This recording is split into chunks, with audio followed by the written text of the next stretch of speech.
muzike, a nama je u goste došao i naš poznati pijanista Borko Milojković. Dobar dan i dobro nam došli. Dobar dan i hvala na pozivu, jako mi je drago što sam došao danas.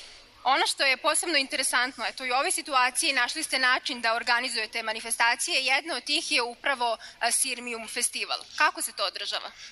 Tako je. Znači ovog puta se to održava online. Ja sam sa svojim učenicima, Simeon Rangelo i Pavle Tadić, koji su dobili nagrade na tom takmičenju. Morali smo da se snimimo i tako da pošaljemo te snimke i onda je stručni žiri ocenjivao, tako da su dobili jedan drugi. Jedan je dobio drugu nagradu, drugi je dobio treću nagradu, nije bitno ko.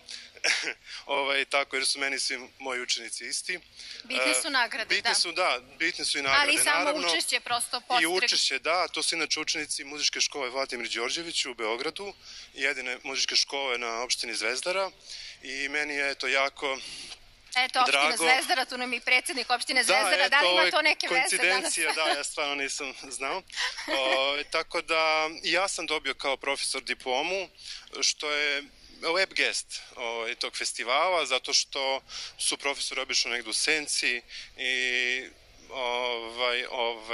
ovo je bilo stvarno lepo sa njihove strane. Čestitamo vam na puno, na tim lepim nagradama i želimo vam još puno priznanja i nagrada. A iz čega se sastoji vaše trenutno umetničko delovanje? Koje su to još vaše aktivnosti? Da, u nekom prethodnom periodu, pre cele ove situacije, dosta sam nastupao u Parizu, u Makedoniji, tako deo sam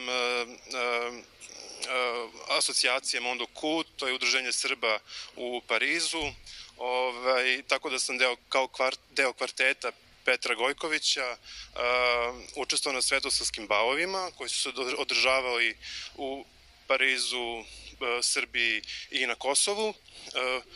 Na Kosovu je bilo jako interesantno stvarno gostovati, jako i dirljivo. Program je vodila Marija Bergam, onda smo se vratili i tako uglavnom smo putovali svuda.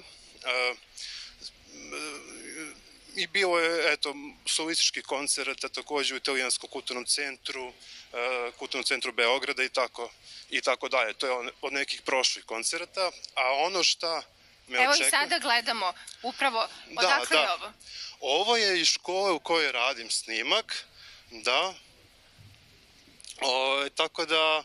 Lepo je što radite sa mladima i što uopšte iskustvo prenosite i mladim generacijama. Da. I samo da kažem da planiram koncert u Banjoj Luci sa svojom koleginicom, pijanistkinjom i profesorkom Jasnom Đurović u njihovoj jednoj najakustičnijoj koncertnoj dvorani, čak i u Evropi. Svrstava se u 5 najakustičnijih dvorana u Evropi. To će biti u februaru.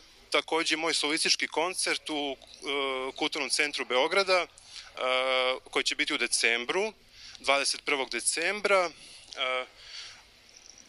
Naravno, uz sve propisane mere opreza, jer to je sada neophodno. Tako je, svi ćemo se pridržavati i poštovati svih mera. Naravno. Hvala i vama.